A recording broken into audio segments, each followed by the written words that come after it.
Hello, Stand Up World, episode 59. Thank you for coming back, coming the first time, coming the last time, coming and then just getting right back off. I don't know what your situation is, but I'm glad you're here. We have a great show this week. Say hello to the producer from Boston, the fantastic young Patrick Arnold. What's up, Mike? How you doing, Patrick? I am great. I'm great. How are you? I'm great. I'm excited about our guest today. I'm excited about everything. I love my life. I love my wife. I don't know. It's all good. Things are good. There's a lot of good You know? movies out recently, Yeah. Good Why do new you say movies. that? What, did you go to the movies recently? I went and I saw Saltburn. I don't know if you've seen it or been in the movies Oh, recently. yeah. Saltburn. Yeah. Everyone's Good. talking about that. You know what? I have to say, I am back at the movies. You know, after COVID for a while, we weren't going to the movies a lot, but they got it in good shape again. You know, they got nice seats and you can get 50 versions of Diet Coke.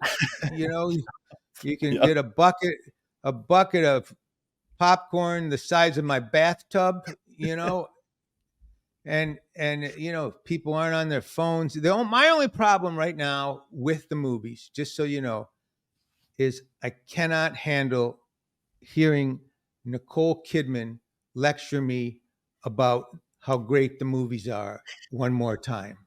Honestly, I have to. I go outside into the hall and wait till she's done because she's sitting there telling everybody how great the movies are. We're at the movies. Take yes for an answer. Okay? You want to lecture someone about they should go to the movies? Go to someone to a bunch. Show that clip to people at a dog fight, to people at a bingo game, to people doing karaoke. We're here. We know how great the movies are. Start the goddamn movie, okay? She walks in like the same thing every time. She's dressed, I don't know, a giant skinny version of a Usher in wallpaper, and she's up there at the top by herself like this lonely retard, just lecturing us, preaching to the converted about how great the movies are. If the movies are that great, press start. Yeah. Right. But other than that, I'm glad the movies are back doing well. I'm glad you went and saw Saltburn. Yeah. We went and saw the Jason Statham movie last weekend, which wasn't great, but it was good. He's always good. But listen, Yeah. let's talk about our guest. Let's. A good buddy of mine, someone that I think is super major talented, Mr. Kevin James, with an incredible special right now, Irregardless, on Amazon Prime, that he wrote, performed, and directed. And really, he worked really hard on this. I will tell you, this is a case of a comic who worked the boards and worked out a new hour, and it's great. It's really great, and he's had such an amazing career. But he's here today. Let's just get talking to the great Kevin James, huh? Let's do it. Kevin James. Kevin James. How the hell are you, pal? I'm doing good, bud. How are you? I'm doing great. I really am. It's so good to see you. And I appreciate you doing the podcast. And Thank you, bud. I got to tell you, I love your new special. I really do. I think you did. There's so much I want to talk to you about it because not only I think it's your best stand-up in ever. I love so much of the material, the performing, but you directed it. You directed it. You did a No great one job really directed. directing I mean, what do you mean? Yeah, it was really not me. Like there was a good team that we had with us that just kind of came in and did it and helped. But it's stand up. I mean, it's literally you know what the shots are. You just got to cover yourself in doing this stuff and make sure you're. I made huge mistakes right away, and you can see in the special. Number one, I didn't check my wardrobe, and it was like way too hot in the theater, and I'm sweating within 30 seconds. I'm drenched, and I knew it right away. I go, "Ooh, I'm in trouble." Also, didn't rehearse that little dance move in the beginning. Was completely out of breath. Right. Out of Yeah. breath. Yeah, Couldn't yeah. catch up. It's really funny because you were like, I did too much for you. I gave you too much, and you I wasn't used it. lying. You used it, but it was real. I was Did you only do totally one real. show? We did 2 shows, Two shows. and literally the first one was unusable because I was dripping so much. Uh, like again, the theater was so warm the first night, and what I wore, bad choice, in what I chose, and then the next night I just said, please, let's blast the air conditioner. They're like, it's blasting. It's so we opened doors and just try to get as cool as possible, a little breeze in there, and at least I was prepared. Because I had to wear the same outfit. Just a big mistake.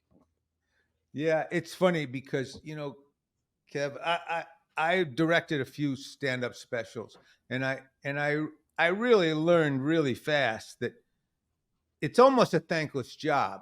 And I because I think that stand-ups should direct their own specials, but and it's okay that it's a thankless job. I really realize I'm just there. I'm here to help this guy do whatever he needs and find the. I'm the camera guy, and there's comedians know exactly what they want and what they need, and it's really just a technical job, which is Right. so different from me as a filmmaker, Right. and I it's really funny because I directed this one guy's special, and he wanted to wear something, and I was like, it's just not gonna the right thing for you to wear, and Right. yeah, I don't want to hear it. I don't want to hear it. I don't want to hear it. And later in the editing, he was like, shit, I should have listened to you, By the way, But I wish you would have come over and told me what to wear. Because yeah, no, listen, I think to me, I saw the special. I love it. I think you did a great job. And by the way, I think visually as a director, you did a great job. I love, normally I don't like too much lighting or too much camera movement. I don't like it. Brady, what's his name? Brady. Remember his last name? I'm sorry. This guy was really awesome in setting everything up for us. So it was. Yeah, I wasn't whoever doing did the it. lighting. But as a director, you made the choices, and I thought I make the you did choices. Yeah, Brady Nasfell. He was awesome. He's done Yeah, a bunch of he did a good Rogan's job. specials. He was great. He's done more. He's done other stuff with you. He did other stuff with. He did like Rogan stuff. So a couple of I think Rogan I see. specials, and There's a fine he was line. great. There's a fine line because you want to you want to, especially when you're doing it in a theater, you want it to be a little bit bigger than life, but you don't want it to be, you don't want it swooping too much. And I think you got it great. And I got to say, I like some of those bits you did. That bit you did on your son just being a slug as a father. I thought it was so great. I was just telling because Sandler saw it and he laughed at that bit, and I said this was literally one of the only bits that was completely true. Like there was just no embellishment on it. Like that was that happened verbatim with my kid, and he's and it's one of those things that just writes itself. It's like yeah, and it felt that. It felt that. And also the Helen Ellen bit felt like that. That felt pretty true. And I think, look, and your stuff is really clean, which is like kind of pisses me off. How funny you are, clean. Because I need all those fucks and shits. I just got away. It was really. I stayed away from it early on because of selfishness. Like I didn't want to have to do a show. Like if I ever got like a spot, like a TV spot or the Tonight Show or whatever, I didn't want to have to change my stuff, and I knew because I was cursing like everybody else back then.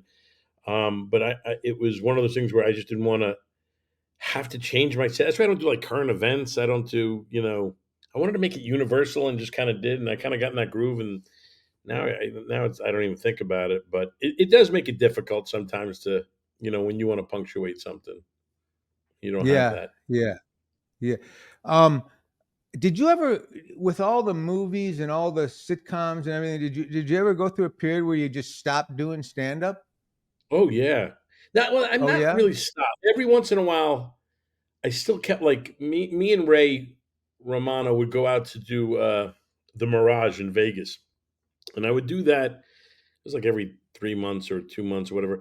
And even when I was doing the show, I'd always kind of keep that going. But when you talk about stand up, I was not dedicated. I haven't been dedicated to stand up in a long time.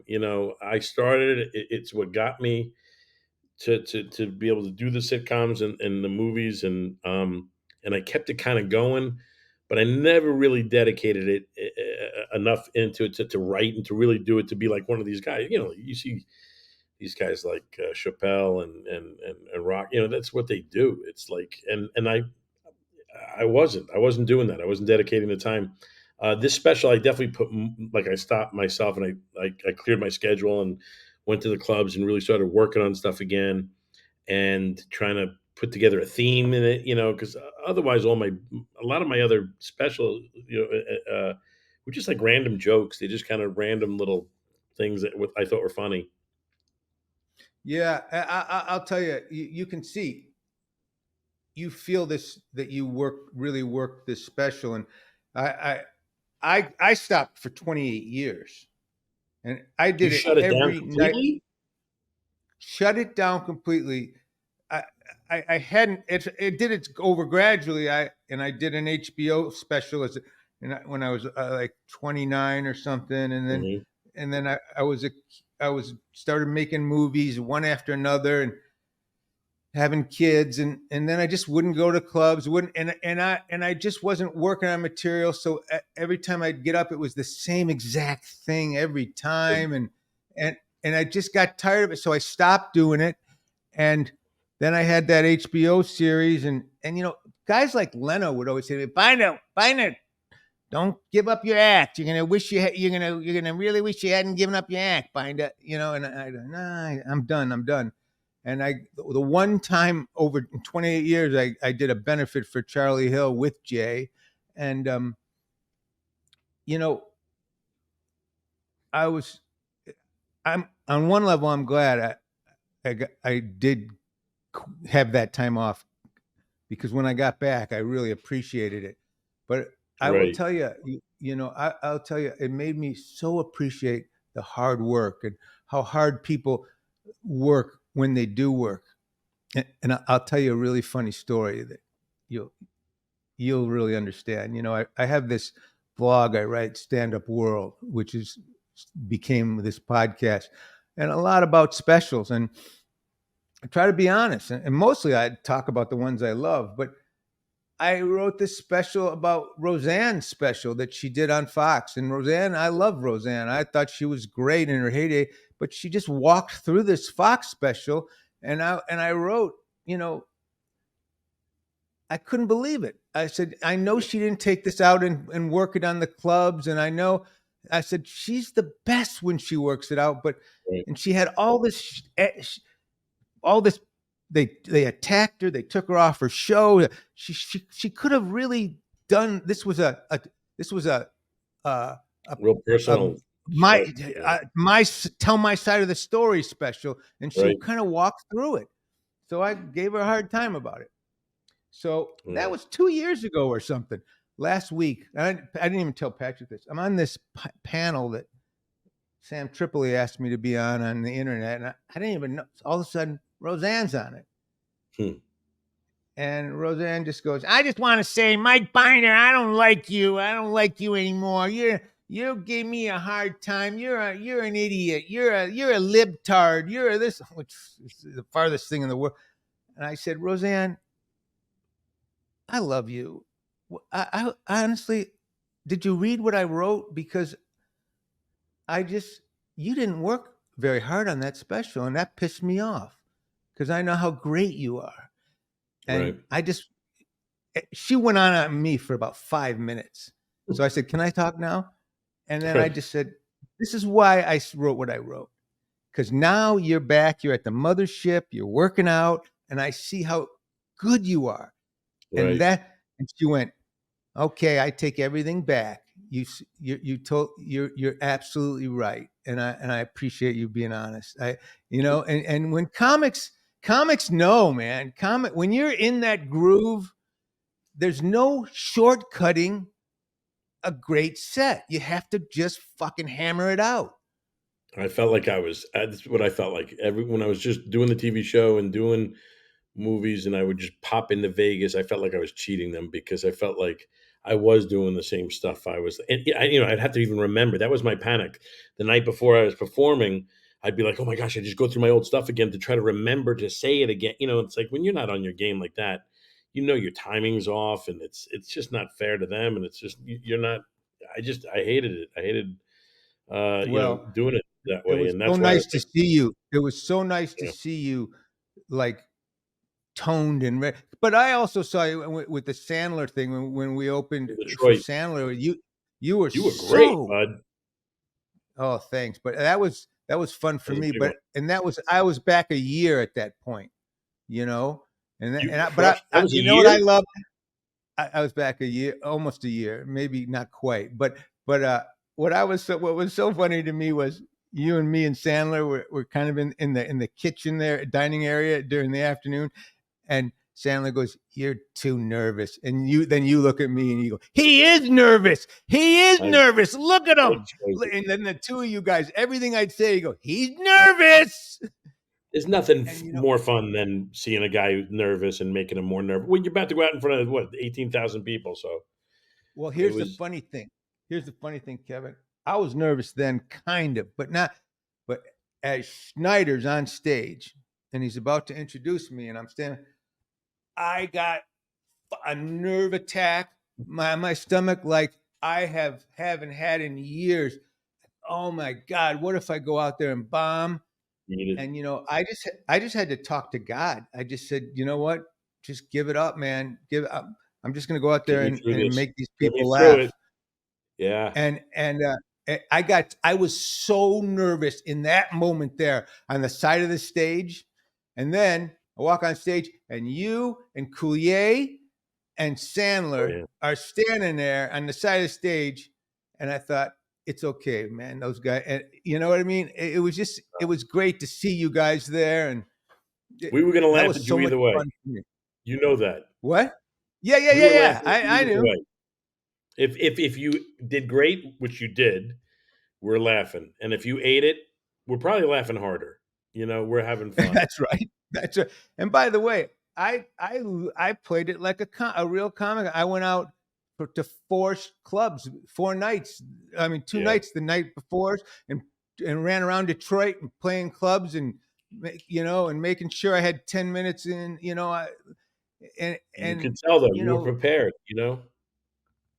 and you have to be. When I was doing that Comedy Store documentary, Martin Lawrence said stand-up comedy is the only art that will humble you immediately if you Oh, don't yeah. take care of it. And he was right. He's right. It doesn't matter how good you are. The reason Chappelle is Chappelle and Burr is Burr and Sandler, when Sandler's on, And on because he's out there every night doing it. it's the best special I've ever seen, that one, 100% fresh. I just Oh, what he did, absolutely. I couldn't Absolutely. believe it. It Absolutely. just And me, like a greatest. genius, I said, Sandler, what are you doing jumping city to city? No, Yeah. just do one. We were at the El Rey that night. And I don't think it's called the El Rey, whatever, that little tiny club that he shot, that Paul Thomas Mhm. Anderson shot. And we went out to dinner afterwards. I said, just do one. Jumping around is, and he goes, that's okay, Binder. I got it. Yeah, yeah. you know, and, Yep. but that's an amazing special, and Brill did a great job. But, He did. It but was, I I just I had so much fun hanging with you guys, and then we went out to dinner after the show, and that was a great night for me. For That all of was a us, man. really That was great. incredible. It's incredible to see you shine in Detroit, your hometown, and that was it was just that was a pretty cool thing to watch. It really was because you were nervous before, and you were putting it together, and I loved it. It was just, I mean, there was humility there. It was great, and you hammered, and it was fun to watch that. It really was. We were That's all really kind of funny. going crazy on the side. So you know who I got to tell you who I have another thing I got to tell you. I walk with Favreau about 4 nights a week because he lives down In the street Santa from me. Monica? Yeah, yeah. And I always tell he always brings you up. We'll bring up a story. I go, I'm much better friends with him than you are, John. I said, I was just. He goes, No, you're not. No, you're not. I go, I am. I am. Ask him. I was just with him. I was in That's Detroit right. with him. I was just. He's on my podcast. And it's so funny because John doesn't have a lot of really good friends, and he's always, well, tell him I said hello, man. Tell him I said hello. You know how John is, No, but he's the I just greatest. I love giving him a hard time. Yeah, Kevin and I actually, he might come sleep over at the house when he's in town. He's a He good just man. goes, he's the He's best. crushing He's it. the best. My gosh. You were I telling me I you did that walk with him. You had a crazy who was it? You, him, Albert Albert Brooks? Albert Albert Brooks. Yeah, the That would have three been of us. We've been walking together for years. that. That is When so when cool. you're out here, you got to come walk with us. Yeah.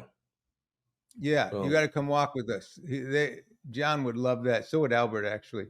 But I remember the reason the other thing is that's how the first time I ever met John was playing poker at your house. oh, really? Yeah, at your house in that great backyard barbecue area. Yeah, We yeah, played yeah, poker yeah, one night. That's the yeah. first time I ever met John.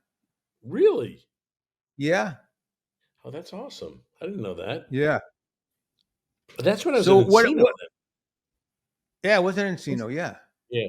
yeah. Yeah, you were the only non-Jewish guy in Encino. Mhm. I think you must have gone through all kinds of rigged tests and shit for them to let you move in there, The past? right? Yeah.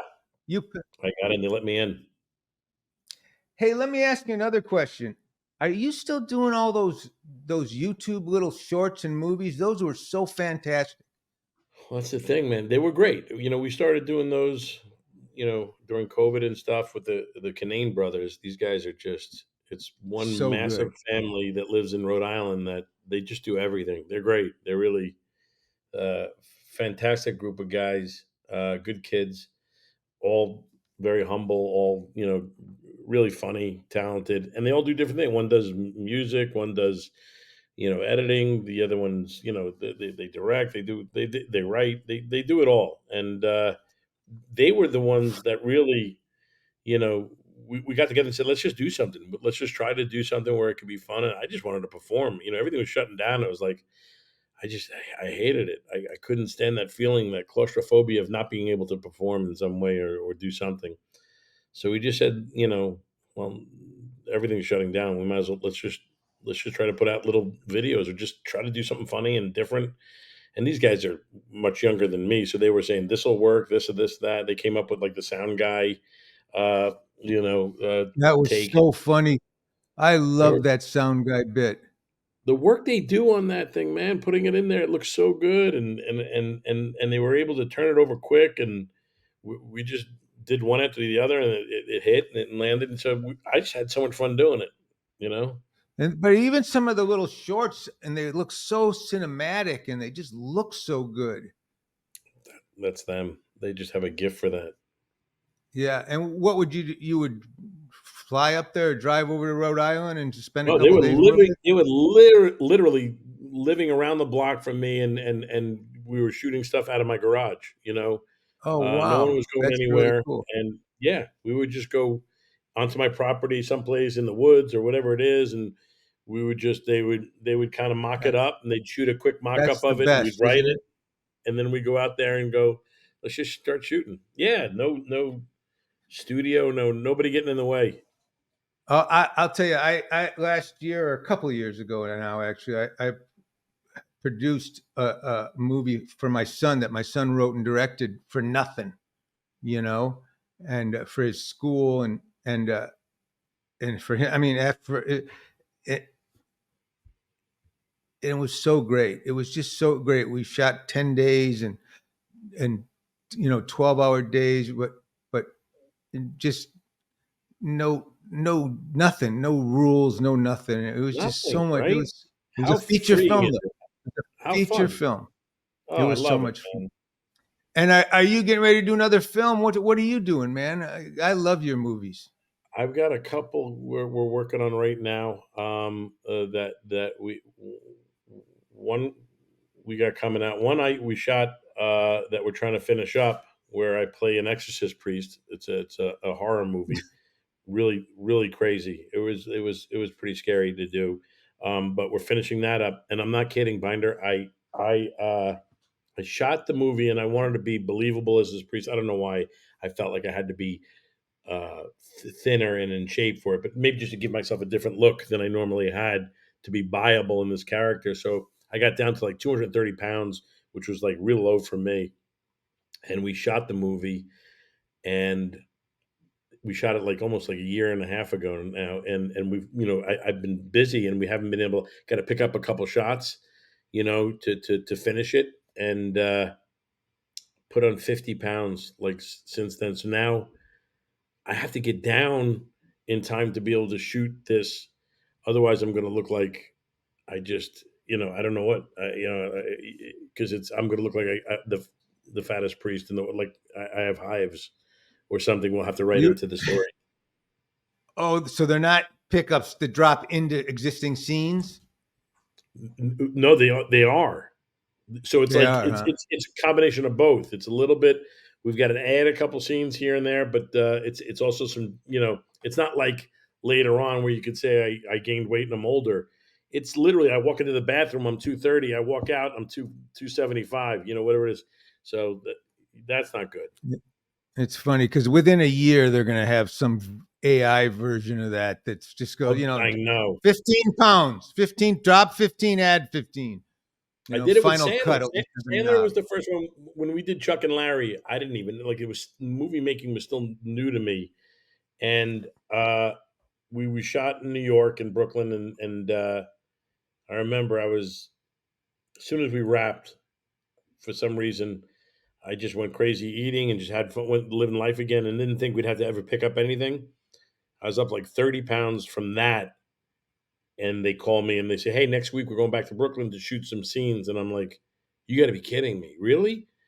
And I really look painfully fat in the same scene. Like I start I'm not that as well for me. I'm not that heavy, and I finish the scene literally where I'm on the porch in Brooklyn, and I am massive. And Sandler was just cracking up the whole time.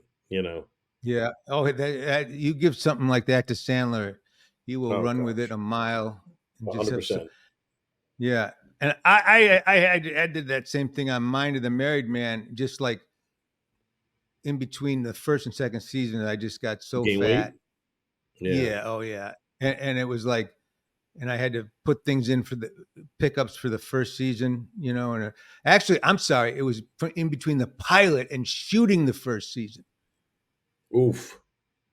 Okay, and it so was like, yeah, that's not fun. we had to just, it was like, and I said, that's okay. I'll just drop it the way, but I was so nervous and wearing so many hats. I just kept eating. Me too. I just, Every year, the I, King of Queens, I look back and I just go, "All right, I can tell what season it is by what I weigh." I'm like, yeah. "My gosh, it just got progressively heavier." Then it was almost to a point where I didn't even care anymore, and I'm like, "Just roll me out there. Let's just go." I'd be one of Yeah. every scene from the couch I wanted to do. I didn't even want to get up. Well, that's kind of one of the reasons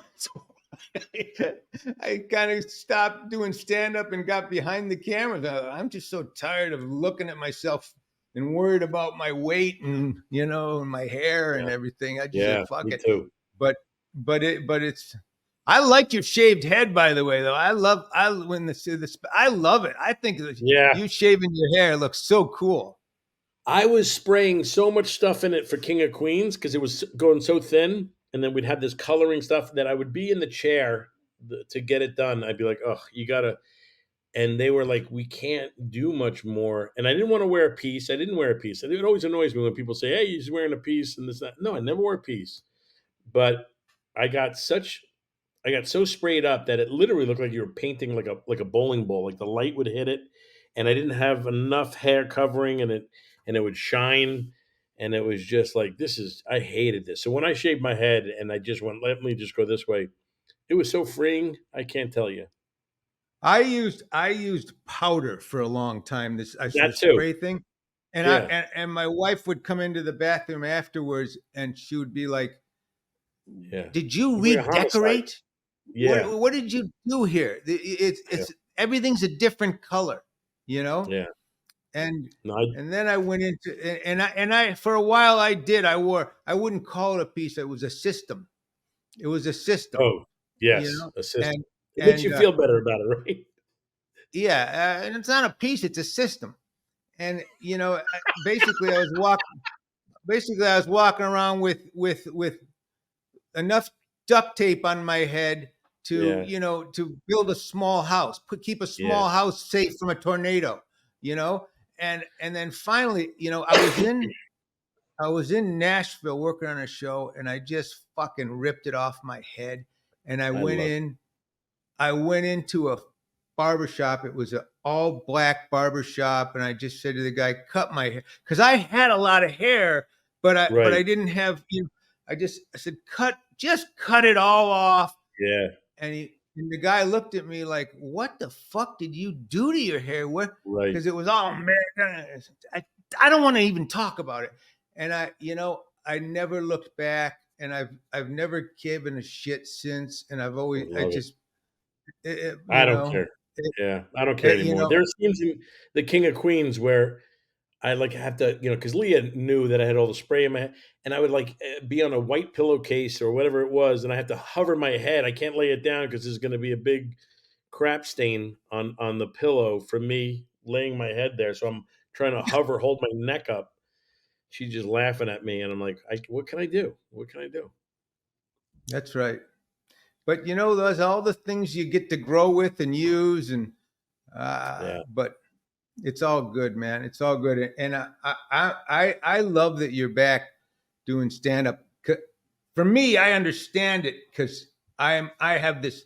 I'm loving doing it. I'm Right. loving doing it, and I understand what it takes because it really is. You got to be in the water swimming, or forget it. But Right. I saw that. I watched your special, and this he's taking it serious. Oh, And thanks, I'm man. Yeah, proud of you, man.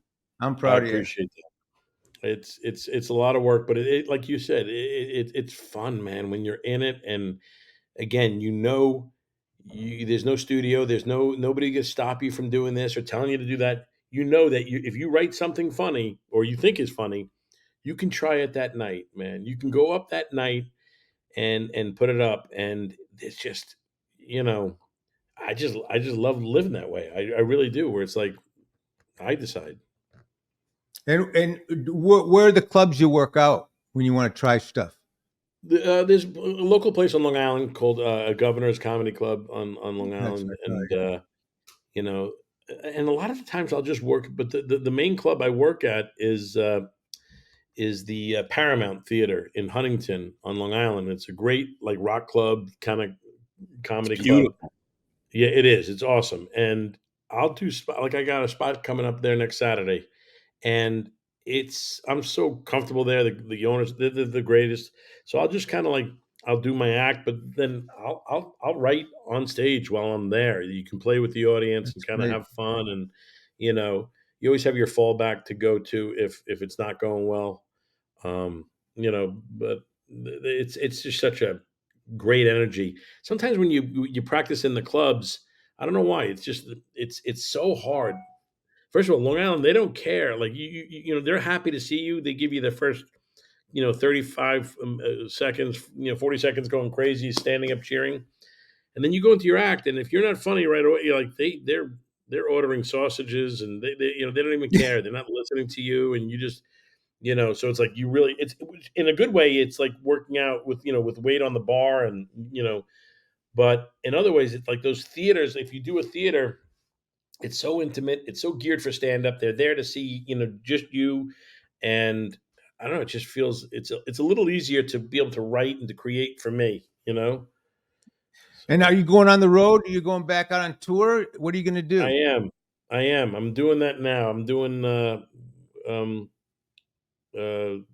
like beginning of March. I think we have a bunch of dates. Then I think I'm doing a movie after that in Vancouver, and then I'm coming back and hitting the road again. So That's awesome. yeah, it's so much fun. You've had an I love amazing it. career. You've had such an amazing career.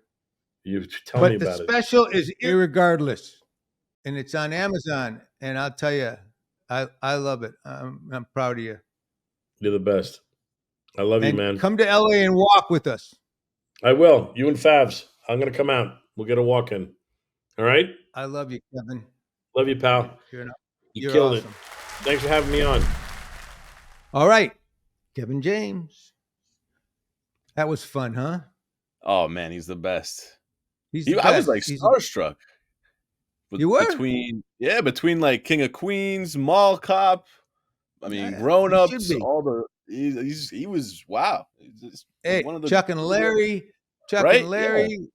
Zookeeper. I mean, Paul Blart. yeah, that's Mall Cop. And then, the Yeah. recent And movie he also, just did on what Netflix, about how good was he with that? And Will Smith, with that movie he did with Will Smith. Hitch It or was something? so- Yeah. He was so good in that movie. Kevin is good in everything he does, and really, I would really urge people to check out his YouTube stuff. It's so good. He does Oh this my thing called God. the Sound Guy, where they put him into all these great movies where the sound guy is always in the wrong place, and it's Those are just so funny. so funny. It's so perfect. Anyway, that's it. Yeah, he's Hey, so talented. listen, want to say February 10th, I'm at the Ice House with a great group of comedians. And it's official. Howie Mandel and I and a couple other really great comics are at the Cambria Hotel for the Detroit Comedy Jam, which is something, we're going to be doing once a month. And it's a throwback from my HBO special and things we used to do years ago in Detroit. And we're bringing it back. And it's at the Cambria Hotel on Lafayette downtown. And we're also raising money for Mitch Albom's orphanage in Haiti. And it's just a really great event. It's 2 nights, March 8th and 9th, 2 shows, 7 and 9:30, I believe. But check it out. Just go to the Cambria Hotel Detroit's website, and we'll put up a little thing on it. But if you're in Detroit, I would love it if you'd come out and support this event. And that's it. That's episode 59, right? That's right. And next week, we got another incredible guest that I'm really excited for you to meet. I think you're going to love him, Patrick, and I think the audience is going to love him. This guy's